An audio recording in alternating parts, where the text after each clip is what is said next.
Sean ustedes bienvenidos a lo que es la explicación de el tema de enfermedad inflamatoria intestinal de medicina interna del libro de Harrison, edición 18. Antes de poder empezar lo que es el tema, de la misma manera les voy a mostrar un breve video, un video en sí, que nos explica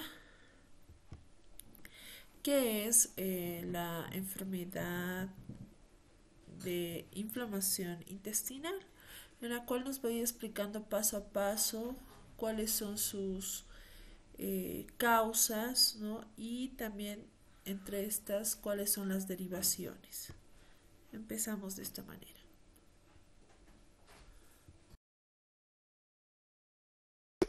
Enrique Fernández, doctor Enrique Fernández. Yo soy el director del programa de posgrado de gastroenterología en Parkview Medical Center, para pacientes, familias y cuidadores que viven con la enfermedad de Crohn's y colitis ulcerosa.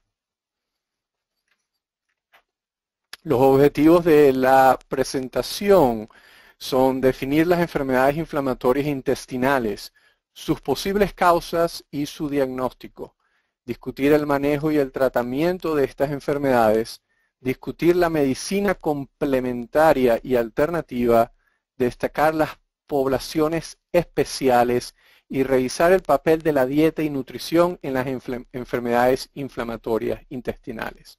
Al final de esta presentación vamos a tener una sesión para responder las preguntas. ¿Cuáles son las enfermedades inflamatorias intestinales? Las enfermedades inflamatorias intestinales incluyen la enfermedad de Crohn's y la colitis ulcerosa. Estadounidenses aproximadamente sufren esta enfermedad 1.6 millones y 70,000 casos de estas enfermedades son diagnosticados cada año. Una de cada 200 personas. Lo repito otra vez. Una de cada 200 personas sufren esta enfermedad. Es por eso que es importante que los síntomas y la evolución de la enfermedad y el pronóstico tienen que ser discutidos con el doctor primario, porque cada paciente difiere, los síntomas difieren en cada paciente.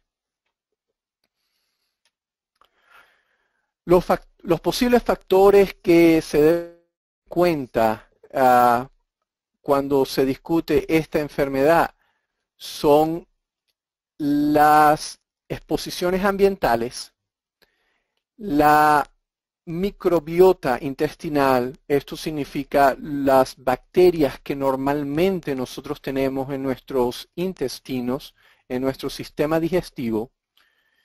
Pero dos importantes factores que pueden influir con esta enfermedad son los factores genéticos, es decir, nuestra genética, lo que nosotros recibimos de nuestros padres, y las abnormalidades del sistema inmunitario.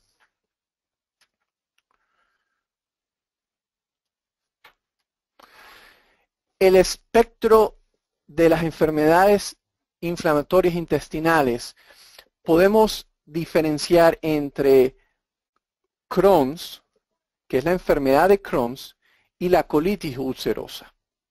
Son totalmente diferentes cómo se presentan. La enfermedad de Crohn's es una inflamación irregular en el espesor total de la mucosa del intestino. Esta enfermedad puede afectar desde la boca hasta el ano, es decir, la totalidad del sistema digestivo, y puede tener manifestaciones extraintestinales. A diferencia de la enfermedad de Crohn's, tenemos la colitis ulcerosa. Como su nombre lo dice, colitis es colon. La colitis ulcerosa solo afecta el colon o el recto. No afecta otros órganos del sistema digestivo, afuera del colon y recto. Es una inflamación que es continua y superficial. Y también tiene manifestaciones extraintestinales. Hay un pequeño espectro de 10-15% de colitis que no entran dentro de la parte de enfermedad de Crohn's o colitis ulcerativa y puede ser llamada colitis indeterminada. Y esto es aproximadamente un 10 a un 15%. Ok, aquí ahorita vamos al proceso de diagnóstico.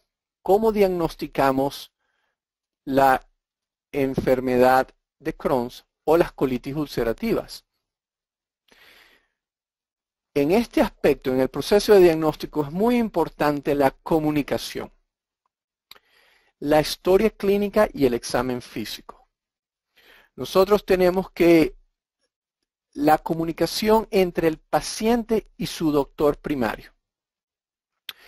Ustedes como pacientes tienen que decirle a su doctor primario todas las manifestaciones que ustedes pueden ver y que están sufriendo ahora. Ya que el doctor primario puede, con la historia clínica y el examen físico, reconocer síntomas de la enfermedad de Crohn's y la colitis ulcerosa. Y puede con esto hacer pruebas diagnósticas, pruebas de laboratorio, imágenes y a su vez referirlo a un gastroenterólogo para que le haga una endoscopia y poder hacer el diagnóstico definitivo. Es por eso que recalco otra vez la comunicación de usted como paciente con su doctor primario es importante. Más adelante voy a hablar cuáles son las características, qué es lo que usted tiene que ver en su persona para comunicarle con su doctor primario y pensar que usted está sufriendo este tipo de enfermedades. ¿Cuáles son los síntomas que usted debe reconocer y comunicar a su doctor primario acerca de las enfermedades inflamatorias intestinales? Los síntomas son diarrea, dolor abdominal o cólicos, fiebre baja, un día sí, un día no, y fatiga. La diarrea. La diarrea a menudo se incrementa respecto a la evolución de la enfermedad. ¿Qué significa esto? A medida que la enfermedad se hace más severa, la diarrea se hace más severa. Y con ello, hemorragia rectal, es decir, sangrado, que usted ve sangre con sus excrementos o sus heces. El dolor abdominal puede ser un dolor caracterizado en una zona o puede ser en todo el abdomen. Es por eso que si usted tiene este tipo de síntomas, dígaselo a su primario, porque con ello esto es importante para ser evaluado.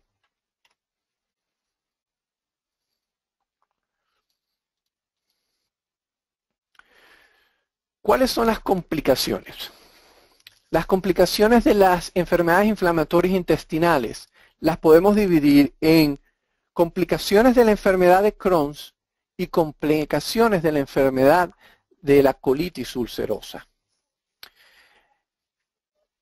Las complicaciones más importantes y que usted tiene que estar al tanto de la enfermedad de Crohn's son la obstrucción intestinal, el absceso, la fístula, estenosis intestinales y el desarrollo del cáncer.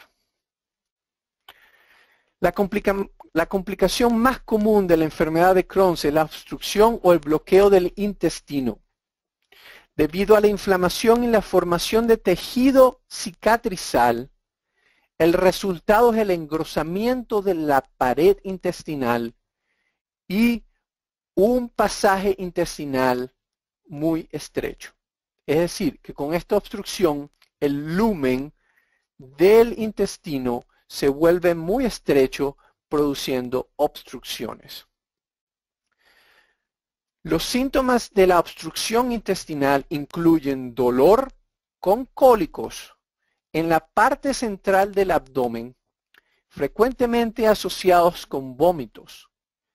El abdomen también se puede hinchar, inflamar, distender, y algunos medicamentos pueden aliviar la obstrucción reduciendo el área local de inflamación, pero a veces se requiere cirugía si la obstrucción, bueno, no a veces, si la obstrucción es grave y no responde al tratamiento médico, la cirugía es requerida.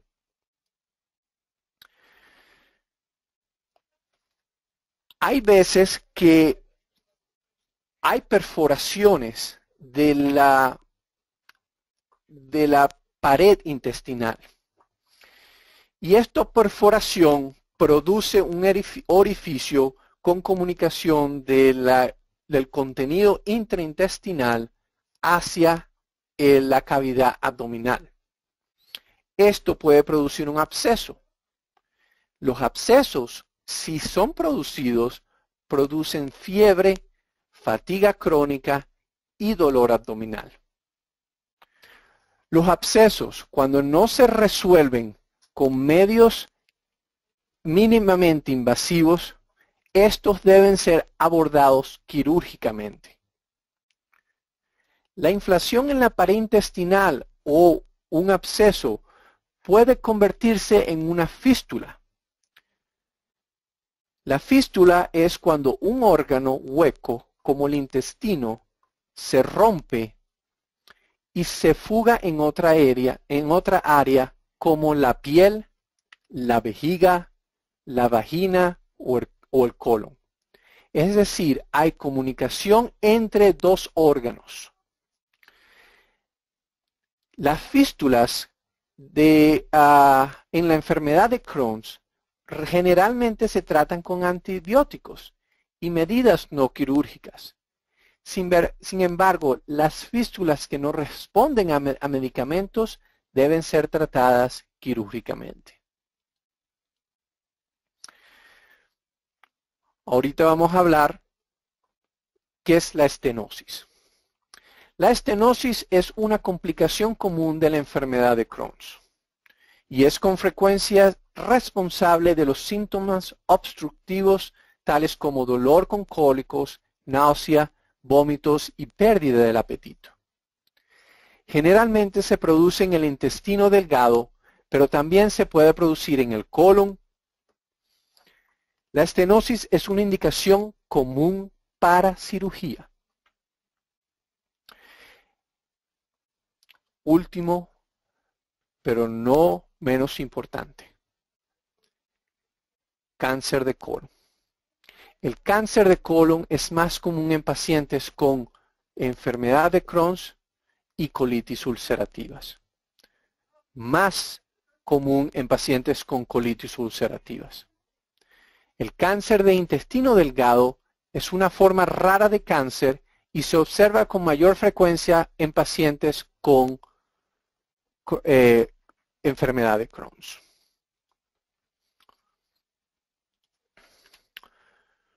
Ok, ahorita vamos a hablar acerca de las complicaciones de la colitis ulcerativa.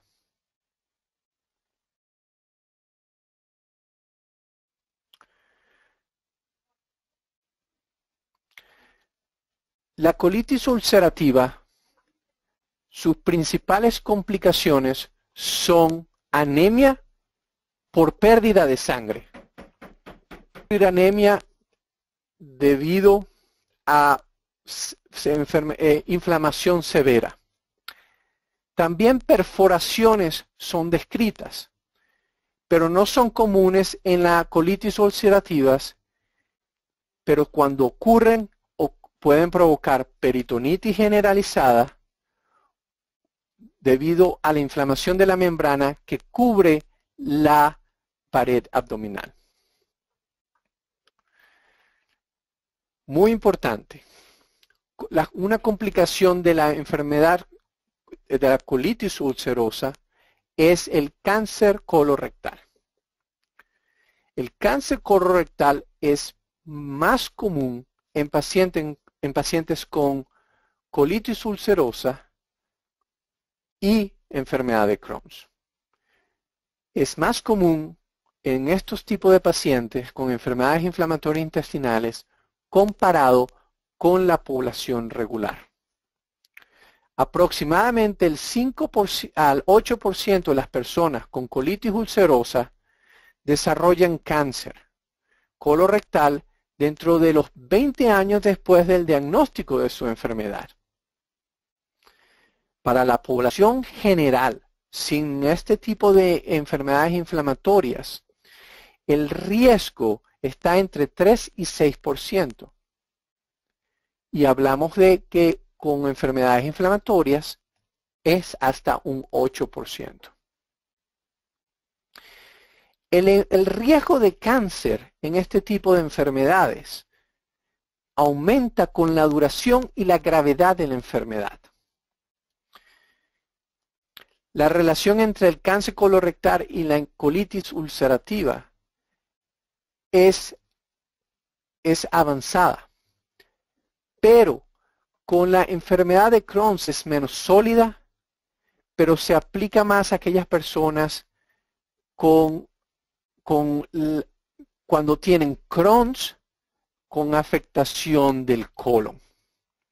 Me explico.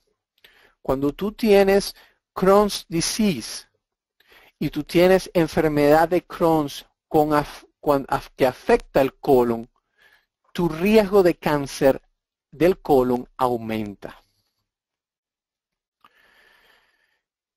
Otra complicación es el megacolon tóxico. El megacolon tóxico es una inflamación extrema del colon con síntomas de dolor, distensión abdominal, fiebre, pulso acelerado y deshidratación. Existe un riesgo particular de perforación del intestino cuando el colon se dilata enormemente durante los episodios de megacolon tóxico o colitis tóxica. Esta es una complicación potencialmente fatal o mortal que requiere tratamiento médico inmediato y a veces requiere cirugía. Ok, ya que hablamos de las complicaciones de cada una de las enfermedades inflamatorias intestinales, ahorita es importante hablar de las manifestaciones extraintestinales. ¿Por qué es importante hablar de las manifestaciones extraintestinales? Recuerden cuando les dije que ustedes deberían de comunicarse con sus doctores primarios. Muchas veces los doctores primarios acuciosos, cuando reciben este tipo de información de manifestaciones extraintestinales, indagan más en los síntomas del paciente. Muchas veces los pacientes van a su doctor primario y le dicen, yo lo que tengo es problemas con artritis, con mi hígado, con una úlcera en la piel. Y este doctor primario indaga más y pregunta acerca de enfermedades de Crohn o de colitis ulcerativa y ve que posiblemente la manifestación que está el paciente refiriendo en ese momento puede ser relacionada a enfermedades inflamatorias intestinales. Es por eso que es importante hablar de estas, porque posiblemente esta es la única manifestación que el paciente ve y que con comunicación con el doctor primario puede traer más diagnósticos. Las manifestaciones intestinales de las enfermedades inflamatorias intestinales son problemas en los huesos, artritis o inflamación de las manos, pies, en la columna lumbar, problemas en los riñones, problemas en el hígado, úlceras en la boca, inflamación en los ojos, úlceras en la piel.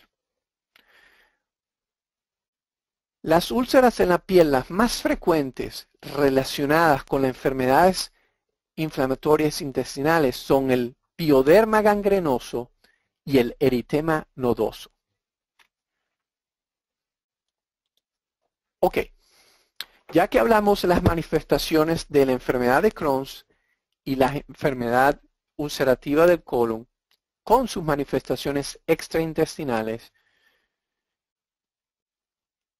en esta diapositiva es importante recalcar que en este diagrama, cuando nosotros vemos como médicos y nuestro grupo ve a una persona o un paciente con enfermedad inflamatoria intestinal, nosotros tenemos que buscar el manejo integral de este paciente. En este diagrama se presentan las diferentes metas que nosotros como médicos y nuestro grupo hacemos para el plan de manejo integral de cada paciente con las enfermedades inflamatorias intestinales.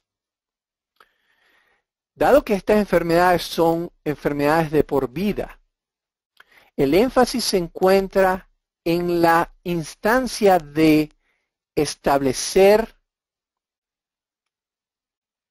y mantener la remisión, abajo a la derecha, y controlar los síntomas mediante el tratamiento y la inflamación y sus complicaciones. Las otras instancias son muy importantes también, porque nosotros tenemos que buscar reducir y eliminar la inflamación. Cuando nosotros reducimos y eliminamos la inflamación, también reducimos las complicaciones que nos da las enfermedades inflamatorias intestinales.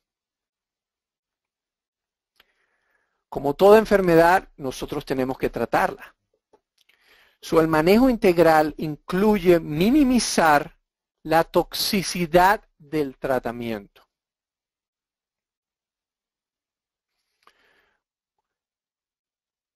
A su vez, pacientes con enfermedades crónicas necesitan apoyo emocional. Nosotros, médicos, enfermeras y el grupo de apoyo a este paciente, tenemos que tener como objetivo brindar apoyo emocional a cada uno de nuestros pacientes. Con ello, mejoramos la calidad de vida del paciente y mejorando la calidad de vida, garantizamos una buena remisión y control de los síntomas con buena comunicación entre el equipo médico-paciente. Otro objetivo es garantizar una nutrición adecuada. Y voy a explicar, más adelante voy a explicar por qué esto es importante. Recuerde cuando dije las complicaciones de la enfermedad inflamatorias intestinales, cáncer. Sí, nosotros cuando inducimos y mantenemos remisión, cuando reducimos la inflamación, prevenimos cáncer en este tipo de enfermedades. Para la mayoría de los pacientes, controlar la enfermedad inflamatoria del intestino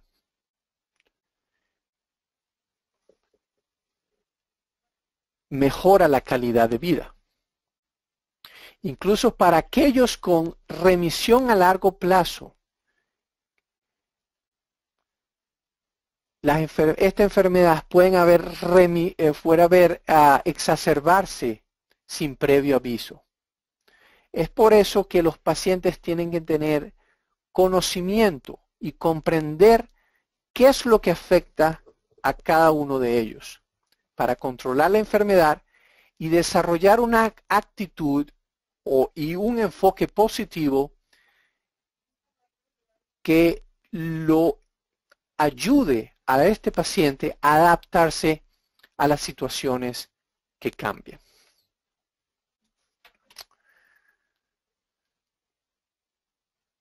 La próxima diapositiva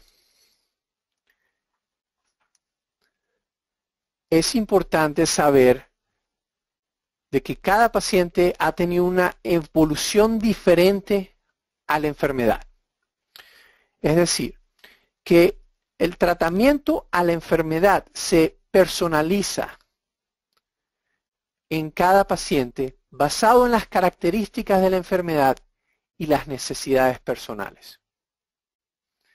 Controlar las enfermedades inflamatorias intestinales es un proceso global que puede incluir medicamentos recetados, agentes o medicinas de venta libre para el alivio sintomático, terapias complementarias y alternativas y a veces cirugía.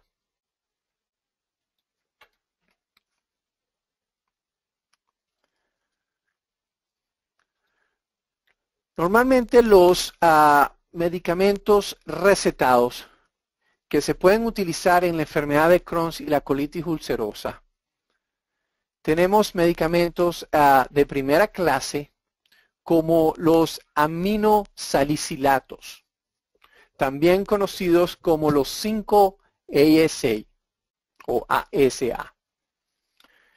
Estos medicamentos interfieren con la capacidad del cuerpo para controlar la inflamación. Estos medicamentos son más útiles para inducir y mantener la remisión en la colitis ulcerativa. Los pacientes con enfermedades inflamatorias intestinales pueden tener inflamación en diferentes lugares, por esto es que se han formulado los distintos agentes de mesalamina o 5-ASA con el fin de liberar la medicación en diferentes áreas del intestino. Esta clase de agentes son útiles en la prevención de recaídas y el mantenimiento de la remisión.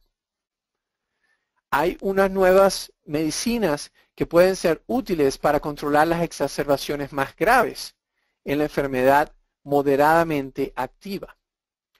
Esta clase de agentes son generalmente bien tolerados con pocos efectos secundarios.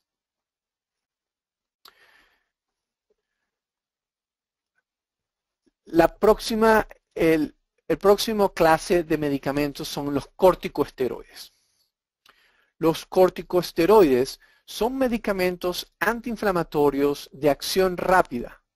Estos pueden ser administrados por vía oral, rectal e intravenosa, que han sido el pilar de tratamiento para exacerbaciones agudas de la enfermedad durante muchos años.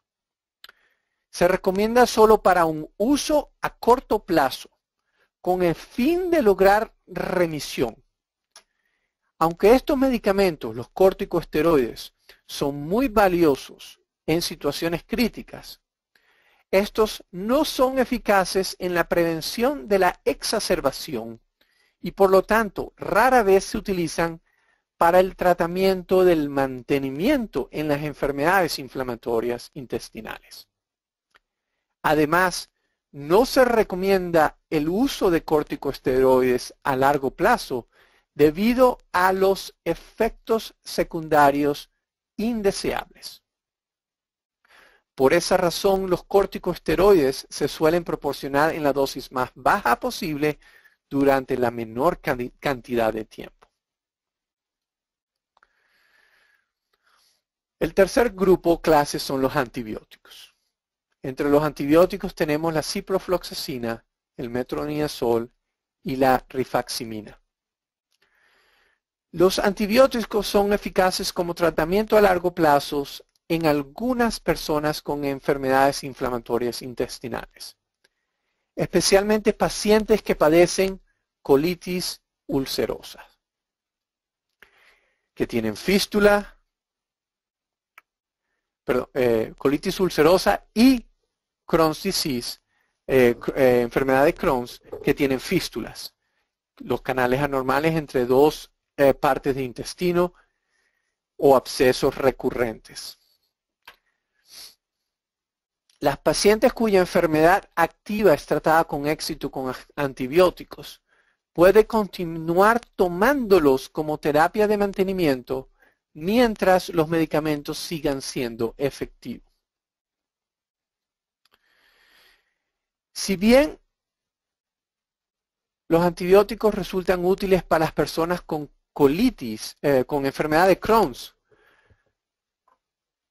los antibióticos no se suelen considerar útiles para aquellos con la colitis ulcerativas, ya sea para el mantenimiento de la remisión o para el tratamiento de exacerbaciones. Me explico. Antibióticos tratan las complicaciones de la enfermedad de Crohn's, pero para el mantenimiento y las exacerbaciones graves no son utilizados en este tipo de enfermedades. La próxima clase de medicamentos son los inmunomoduladores o agentes inmunitarios. Se llaman así porque estos medicamentos debilitan o disminuyen o modulan la actividad del sistema inmunitario. Con esta modulación, con este decrecimiento de la actividad, se disminuye la respuesta inflamatoria del organismo.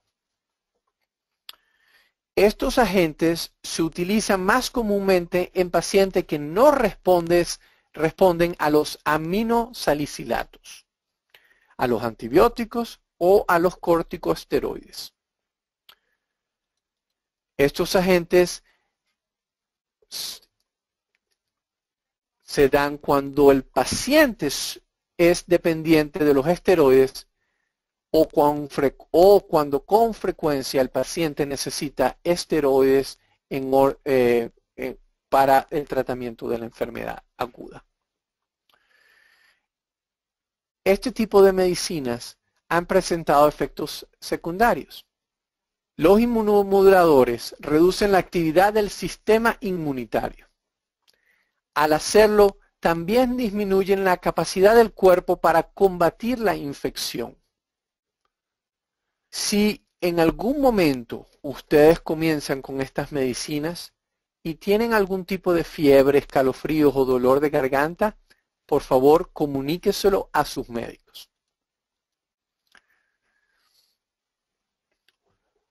La próxima clase de medicamento es las terapias biológicas. En las terapias biológicas son medicamentos que han sido obtenidos mediante ingeniería genética de organismos vivos y sus productos, tales como las proteínas, los genes y los anticuerpos. Las terapias biológicas interfieren con la respuesta inflamatoria del cuerpo en las enfermedades inflamatorias intestinales, actuando sobre las enzimas específicas y las proteínas que desempeñan un papel en el proceso inflamatorio de las enfermedades inflamatorias intestinales. Estos medicamentos se administran a través de una inyección o infusión intravenosa y su lugar en la terapia es en los pacientes que se han convertido en difíciles de tratar con otro tipo de terapias como las que describimos anteriormente. Estas terapias biológicas se dividen en anticuerpos contra el TNF y anticuerpos contra receptores antagonistas de la integrina.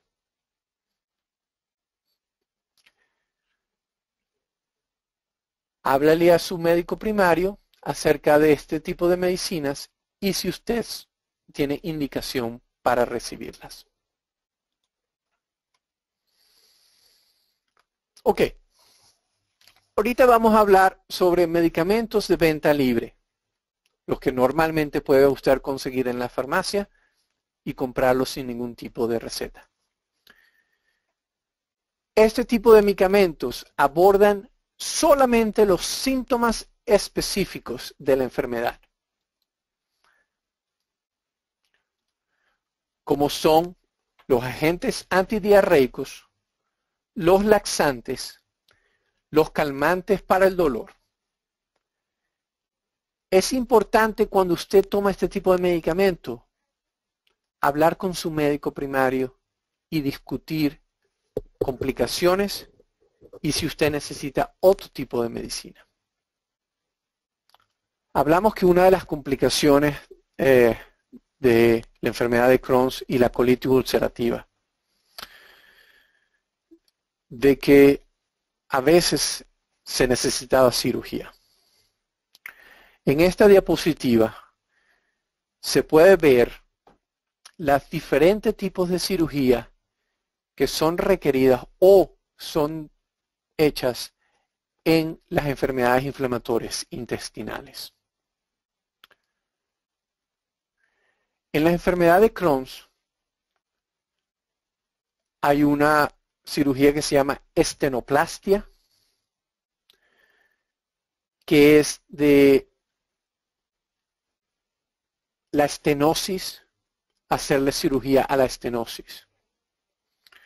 También otro tipo de cirugía es la gastrojejunostomía, que es en el tracto de intestino superior. Resecciones del intestino corto, colectomías parciales, es decir, resecciones del colon, proctocolectomía con ileostomía terminal, es decir, resección de completamente el colon y el recto, y colocar el ilio o el intestino delgado hacia la piel, hacia afuera, comunicándose afuera para colocarle una bolsa de recolección. Cirugía perianal, es decir, cirugía en el ano, debido a complicaciones como abscesos, fístulas, fisuras. Y se ha descrito trasplante intestinal cuando se ha resecado mucho o extraído mucho intestino delgado. En la colitis ulcerosa está la proctocolectomía, es decir, extirpación de la totalidad del colon y el recto, con sus diferentes variantes. Una ileostomía terminal, que significaría poner el intestino delgado hacia afuera, o un tipo de restaurativa, que es la anastomosis ilioanal, es decir, en el ano se une el ilio y se hace lo que llama un J-pouch, un reservorio ilial, tratando de buscar una condición fisiológica para el paciente en vez de tener una bolsa de recolección de su contenido intestinal en la piel del abdomen. Es decir, hacerlo más fisiológico. Las carencias nutricionales en pacientes con enfermedades inflamatorias intestinales se producen por varias razones. Los pacientes a menudo no comen adecuadamente porque el comer provoca síntomas tales como diarrea o cólicos. La enfermedad de Crohn activa puede impedir la absorción de nutrientes, lo que causa pérdidas excesivas de azúcares, grasas, proteínas, minerales y vitaminas. El intestino inflamado puede conducir a la fuga de proteína y líquidos hacia la parte luminal del intestino y con ello producir mala absorción. En la colitis ulcerativa solo se inflama el colon. El intestino delgado sigue trabajando normalmente.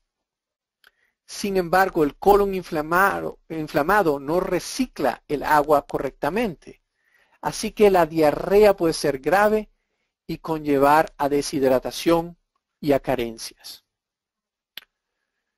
Como cualquier alimento particular, los alimentos no causan o contribuyen a la colitis ulcerativas o a la enfermedad de Crohn. Sin embargo, una vez que se ha desarrollado la enfermedad, se debe prestar mucha atención a la dieta para disminuir los síntomas, reemplazar los nutrientes perdidos y promover la curación de la enfermedad.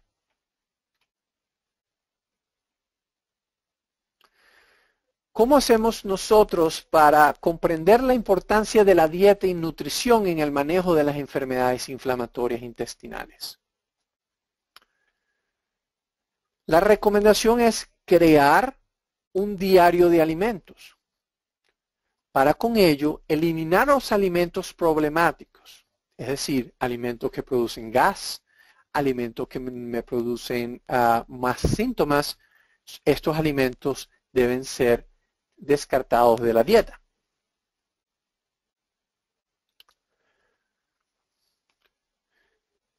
La clave para los pacientes en la enfermedad inflamatoria intestinal es esforzarse para seguir una dieta equilibrada y sana que se base en hidratación, el equilibrio hidroelectrolítico, es decir, los electrolitos que tienen los diferentes líquidos tenemos que suplantarlo, y una ingesta adecuada y continua de nutrientes.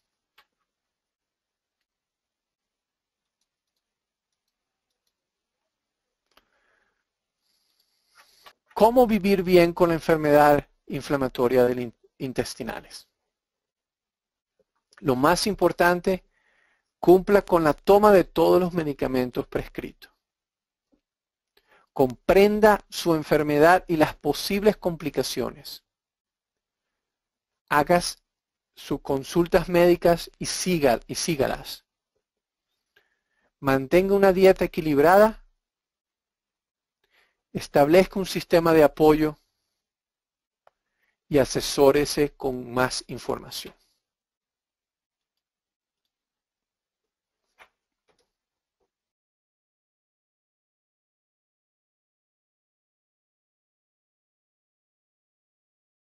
De esta manera ha sido la explicación acerca de la enfermedad inflamatoria intestinal. Espero les haya podido servir.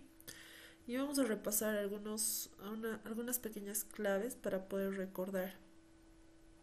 Nos dice que las características propias de cada una de las entidades que entran dentro de la definición de la enfermedad inflamatoria intestinal son las colitis ulcerosas y las enfermedades de Crohn. Incidiremos en aquello que nos haga sospechar en la consulta, ya sea de una manera primaria. Vamos a tomar medidas para confirmar nuestra hipótesis y vamos a dar posibles tratamientos y la evolución del paciente. Para esto, dentro del programa oficial, en cuanto vamos a ver, se va a considerar una entidad de prioridad de nivel 1. Por ejemplo, vamos a enfocarnos en el diagnóstico y el tratamiento de estos problemas y va a ser competencia ya sea para la especialidad de medicina interna, de tal manera que al paciente debemos de informar y asegurar y coordinar la continuidad de la atención. Para eso la etiología de esta no se comprende la totalidad, pero existen factores tanto genéticos y ambientales. Por ejemplo, la modificación de las bacterias luminales, el aumento de la permeabilidad intestinal, que van a jugar un papel importante en la regulación de la inmunidad intestinal. También podemos decir que va a haber una respuesta inmunitaria inapropiada en pacientes genéticamente predispuestos. Cuando hablamos de manifestaciones clínicas, que es la primera sospecha, nos va a decir que el paciente puede tener una diarrea mayor a 6 semanas. 1. No respeta el sueño. 2. Puede ser acuosa o con moco y sangre. Y 3. Puede haber tenesmo y urgencia. Esto va a ir acompañada con dolor abdominal de diversa localización. También puede estar acompañada con rectorragia. Este síndrome es un síndrome llamado cónic, estenosis o fístulas perianales. Las manifestaciones sistémicas pueden ser astenia, anorexia, pérdida de peso por la mala absorción, fiebre, sudoración nocturna. Las patologías asociadas a estas pueden estar entre las dependientes de la evolución, pueden ser artritis, eritemas nodosos, aftas orales y las episcleritis. Y de las independientes podemos hablar de los piodermas gangrenosos, sacroelitis, espondilitis, colangitis esclerosante primaria. Y también están los hábitos de posicionar, el estado general nutricional, la exploración tanto abdominal y rectal. Signos de patologías asociadas pueden ser viajes recientes, la toma de fármacos. La primera prueba complementaria siempre va a ser por heces, sangre.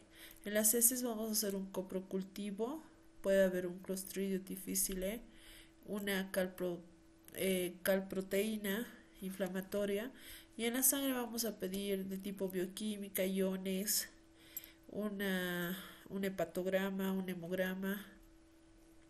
Podemos pedir para poder evaluar si hay anemia, no hay anemia, si hay trombocitopenia, leucocitosis, ¿no? Vamos a pedir BCG, PCRL, también alfa 1 glucoproteína, normalmente van a estar elevadas, la albumina va a estar descendida. No de forma sistémica, vamos a pedir los anticuerpos PANCA y ASCA y los marcadores celiaquía, que son las antitransglutaminasa. Al ir realizando nuestro diagnóstico, ya podemos encontrar enfermedades de tipo colitis infecciosa o colitis pseudomembranosa. Para esto vamos a hacer cuyas características en sí son coprocultivos positivos, toxinas de Clostridium difficile en S. Puede haber colitis isquémica, colitis actínica, colitis por derivación microscópica y colágena, procesos inflamatorios, neoplasias, enfermedad por Aines, la amiloidosis. Por ejemplo, en la por Aines los antecedentes van a ser la constante administración de estas. Gastroenteritis eosinofílicas, va a haber infiltrado por eosinófilos, enfermedades ginecológicas como las EPIs, ¿no? Enfermedad inflamatoria pélvica, quistes ováricos, endometriosis, y el síndrome de intestino irritable, que sin alteraciones en exploraciones complementarias. El diagnóstico en general surge al estudiar a un paciente con diarrea crónica o con o sin rectorragia y pérdida de peso, cuyos criterios clínicos, analíticos, endoscópicos e histológicos nos van a dar cambios mucosos y de calibre en el rayos X. En la endoscopía va a haber una mucosa eritematosa granular edematosa o friable, exudado o ulceraciones. Puede haber pólipos, lesiones característicamente continuas y una afectación constante del recto.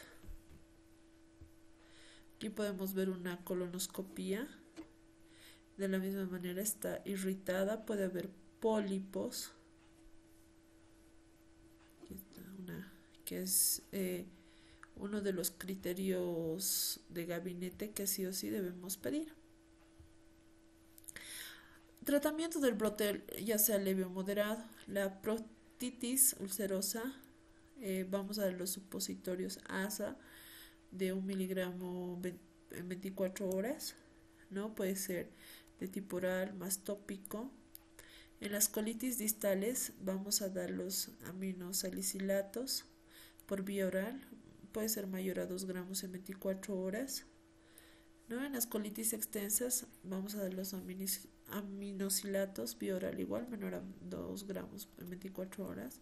Va a haber una mayor eficacia combinando, ¿no?, con aminosilatos tópicos. Y aquí tenemos el tratamiento del brote grave, cualquiera sea la extensión. Ahí ya quedan los corticosteroides, ya que estos van a ser de primera línea. Acá está las proctitis. Esto según vaya abarcando el colon: proctitis, proctosimoiditis, colitis izquierda y pancolitis, que ya abarca todo según las localizaciones.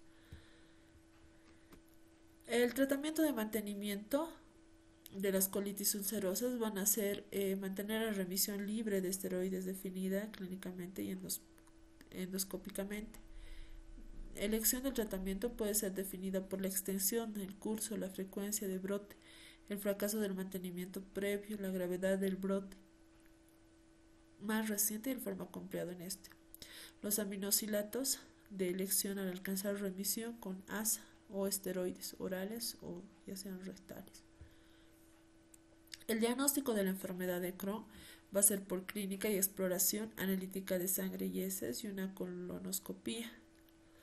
El rectosigmoidoscopía en brotes graves, en este caso. Inflamación sanitaria, van a estar las úlceras aftoides, tamaño variable, y a nivel histológico va a ver lo que es la inflamación de tipo transmural o granulomas no caseificados. Aquí tenemos el tratamiento farmacológico en las enfermedades de Crohn. Por ejemplo, estas van a estar acompañadas de diarreas. Se van a dividir en leve, moderada y grave. En la leve va a haber una pérdida de peso mayor al 10%, más un PCR al límite, y no va a haber un dolor, ¿no?, ni repercusión sistémica. Y en el moderado, va a haber lo que es un dolor abdominal, pérdida de peso mayor al 10%, el PCR va a estar aumentadísimo y va a haber náuseas, vómitos, anemia y febrícula. Y en la grave va a haber lo que es caquexia, va a haber vómitos, fiebre, obstrucción, absceso, y el PCR va a estar muy, muy elevado. Y aquí está. Por ejemplo, en el ilio terminal, en la iliocólica, si se dan cuenta, no es en un lugar establecido, pueden ser diferentes lugares que se puede encontrar lo que es la enfermedad de Crohn. Solo el colon, acá está, o varios en diferentes lugares. La afectación iliocólica, normalmente leve, vamos a dar un corticoide oral, una budesonida oral, 9 miligramos al día, versus una prednisolona. Es una controversia del ASA, ¿no? Y en el moderado vamos a dar un corticoide más un inmunosupresores, como la acetoprina o la 6-mercaptopurina. Es una alternativa. Ya en la grave vamos a dar antiinflamatorios. Por ejemplo, el fracaso de tratamiento previos con corticoresistencia o dependencia o intolerancia. Podemos dar el Remicade o el Humira.